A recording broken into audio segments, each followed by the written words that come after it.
আসসালামু আলাইকুম সম্মানিত ভিউয়ার্স, ভাই ও বন্ধুরা। আমার প্রিয় উস্তাদ এবং গফরগাঁওয়ের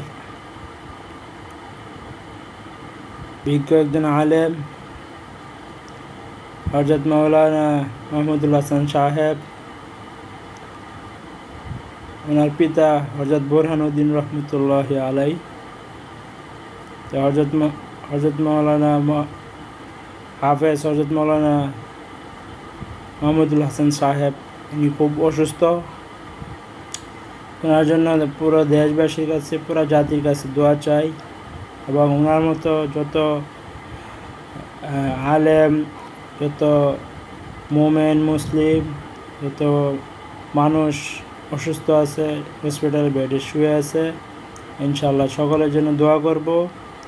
এই ভিডিওর মাধ্যমে পুরো দেশবাসীর কাছে পৌঁছিয়ে দেওয়ার জন্য সবাইকে আহ্বান জানাচ্ছি। লাইক, কমেন্ট, শেয়ার করে যারা ইউটিউবে আছেন সবাই সাবস্ক্রাইব করবেন। ইনশাআল্লাহ সকলের কাছে দোয়া চাই।